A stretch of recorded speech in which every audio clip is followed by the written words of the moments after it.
ওসমান হাদির উপর হামলার প্রতিবাদে অব্যাহত রয়েছে বিক্ষোভ প্রতিবাদ। যেমনটি শিরোনামে আপনারা শুনছিলেন, দিনের শুরুতে শাহবাগ মোড় অবরোধ, বিকেলে কেন্দ্রীয় শহীদ মিনারের সর্বদলীয় সমাবেশ। সবখানে খুনিদের গ্রেফতারের জোরালো দাবি ওঠে। জড়িতদের গ্রেফতারের ব্যর্থতার অভিযোগে স্বরাষ্ট্র উপদেষ্টার পদত্যাগ চান বিক্ষোভকারীরা। ইনকিলাব মঞ্চের মুখপাত্র ও ঢাকা ৮ আসনের সম্ভাব্য প্রার্থী ওসমান হাদির উপর হামলার প্রতিবাদে কেন্দ্রীয় শহীদ মিনারে এই সর্বদলীয় প্রতিরোধ সমাবেশ। এতে বিভিন্ন রাজনৈতিক দলের নেতারা ছাড়াও অংশ নেন হাজারো মানুষ। এ সময় ভারতীয় আধিপত্যের বিরুদ্ধে রুখে দাঁড়াতে শপথ বাক্য পাঠ করান মাহমুদুর রহমান।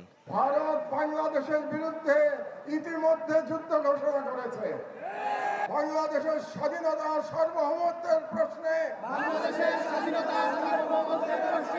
আমরা সকল দলমত নির্বিশেষে ঐক্যবদ্ধ থাকব। বক্তব্যে রাজনৈতিক দলের নেতারা বলেন, ভারতীয় আধিপত্যবাদের বিরুদ্ধে সংগ্রামী ভূমিকার জন্যই হাদির জীবন আজ বিপন্ন। হাদির উপর হামলার মধ্য দিয়ে সারা দেশ আবারও ঐক্যবদ্ধ হয়েছে বলে মনে করেন তারা।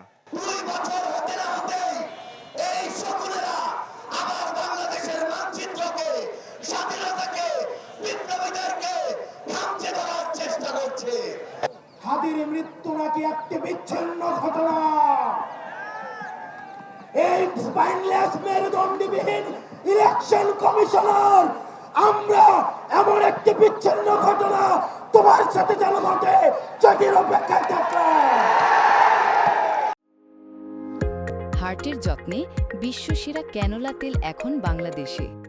আজকে যেভাবে হাদির কণ্ঠকে দিয়ে সারা বাংলাদেশ আত্মস্থ করেছিল, সেই ইনকিলাব আবার আবাবিলের মতো আসমান থেকে ফিরে আসবে। নির্বাচন বানচালের যে কোনো ষড়যন্ত্র রুখে দিতে দেশবাসীর প্রতি আহ্বান জানান আলোচকরা।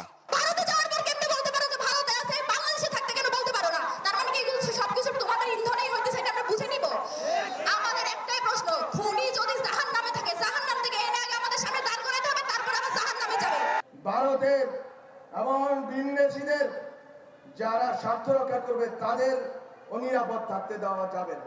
বাংলাদেশে যারা জুলাই বিপ্লবকে টার্গেট করছে, বাংলাদেশের মিডিয়াতে, বিশ্ববিদ্যালয়ে, আইনাঙ্গনে যারা মুজিববাদী রাজনীতি পুনরায় শুরু করতে যাচ্ছে, তাদের বিরুদ্ধে আমাদের গণপ্রতিরোধ চলবে। ইনকিলাব জিন্দাবাদ।